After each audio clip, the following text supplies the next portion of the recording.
Arriving in Hanoi, you'll discover a city of lakes, shaded boulevards and the charming architecture of the Old Quarter. This is a city that's embracing economic change, but traditions remain strong.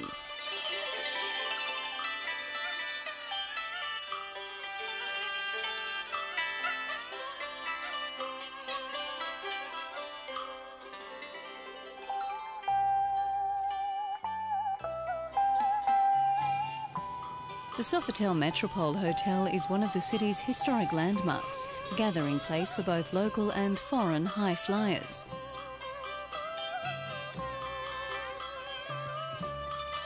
It was here that the central figures gathered during the days of the French occupation and removal, and then through the turmoil of the Vietnam War. Hollywood actress Jane Fonda stayed here during the time of her famous anti-war speech. Many of the staff remember those dramatic early days. I was here during the war, yes, on 72. I was only 6 years old. I still remember that at that time, sometimes we go to the school and sometimes we cannot because of the bombing and we have to stop. Yeah, I still remember that during the time of the war, the battle in the Điện Biên Phủ, the General de Castries and his wife also stay in the hotel during this time. And on the day the French lost, you know, the wife of the General de Castries crying the whole day here in the hotel. She cried the whole day? Yes, the whole day here in the hotel, and she cannot imagine that they lost. Yes. Now also, who else came? There was Jane Fonda? Jane Fonda also stayed here. She was here for 2 weeks during the war time in 72 years. And we have many other famous people also stay in our hotel. For example, Charlie Chaplin, yes, and Catherine Deneuve, and Depardieu, it is a French artist also. It's interesting to note what Edgar Snow had to write for the New York Sun in 1931 about the Metropole Hotel. He wrote, and I quote, "It is, I believe, the only public place where society dances in Hanoi, excluding the sidewalk cafes. Here you see the wives of French army officers and a few brilliant and seductively gowned Congais or Eurasians in the arms of the men who are generally not their husbands. It's all very gay, and on Saturday nights when dancing lasts till 2 a.m., it even partakes of a breathless abandon." Well, we've noticed the very same thing last night, and it was a Saturday night, so what can I say? Things haven't changed all that much here in Hanoi. This night we opted for the water puppet theatre, Punch and Judy in a pool. The water enhances the drama, allowing the puppets to appear and disappear as if by magic.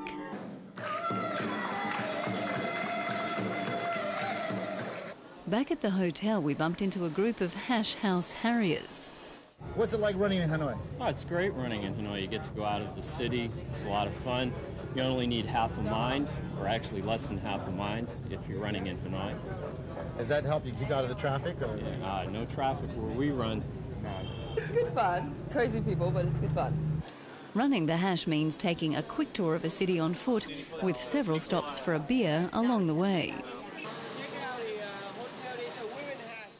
Our tour continued onto the final resting place of the father of the nation and the conqueror of the French, Ho Chi Minh. It was September 2nd, 1945, that Ho Chi Minh came to this very spot and read to his people the new Declaration of Independence. And that's why they chose this spot for his final resting place, built this mausoleum.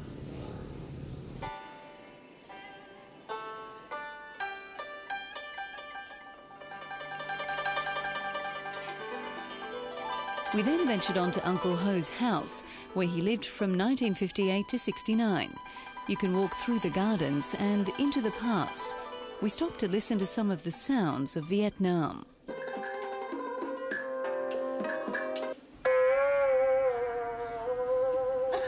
Wow, that's cool.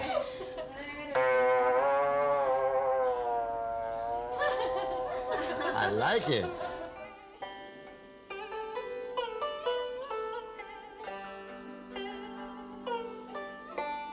Vietnam is a city of temples and pagodas. You can spend hours or days exploring some of the more famous landmarks. This is the one-pillar pagoda. It was built in 1011 by King Lê Tinh Tông.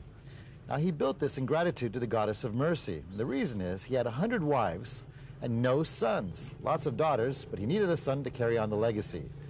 He had a dream one night where he saw the goddess of mercy floating on a lotus leaf. And he believed that she led him to a peasant girl, which he married, and gave him a son. So in gratitude, he built her this pagoda. One of the last acts of the French before quitting Hanoi in 1954 was to destroy the pagoda. It was rebuilt by the government. We then wandered down to Hon Kiem Lake in the heart of Hanoi.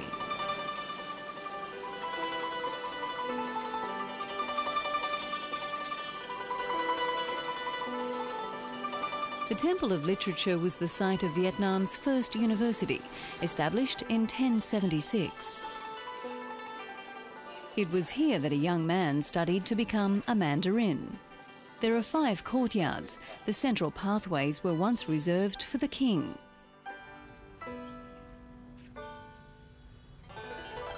So when you graduated at this university, you became a mandarin, and instead of a diploma, your name was carved in stone.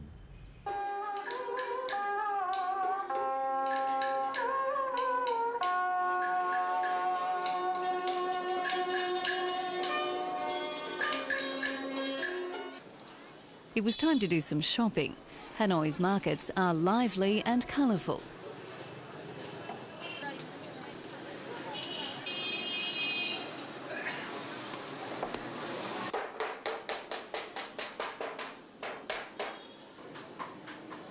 From here you can also negotiate your means of transport back to the hotel. Now, what's really important when you drive in Hanoi, there's a certain pace. You don't drive fast, you don't drive too slow. Everybody kind of moves in motion. And it'll seem like total chaos, but it's actually a graceful dance. You get cars moving against motorcycles. And then one very interesting thing, there's a language. And we're going to, Bing, will you, there you go. This is the language right here. You'll hear him as he speaks to the other cars and the motorcycles. Actually, it's almost a Morse code. See, that says we're coming down the street. So as you can see, we're going to make a turn now. Now the way to make a turn, there you go. He's telling everyone we're going to make a turn. Oh, that says where he started it. And I guess we followed through very nicely. On the road, we bumped into another hash run, the leader marking the trail in environmentally friendly flour.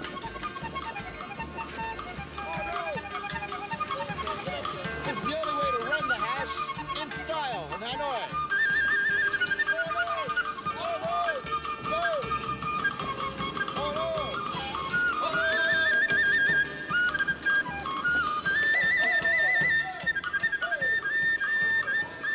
Next stop, a much-needed beer with a very fit hotel general manager.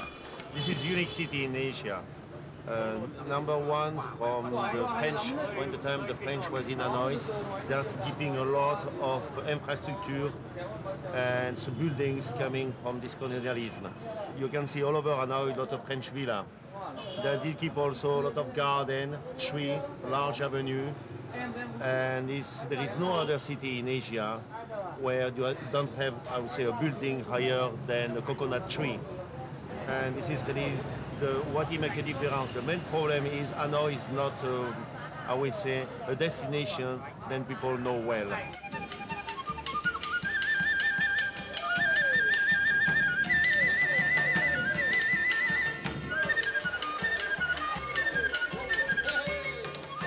Exhausted after seeing the sights of Hanoi, it was home to the hotel for lunch. Because today there's only, I would say, hotels who are coming with 5-star, huge lobby, big structure, huge investments. But for us, we went more on the personal touch. We went more on the boutique hotels, where all the facilities are in these hotels. Plus, we have the human factor. The boutique charm of the Sunway was our resting place for the night. We needed to catch our breath for the day ahead.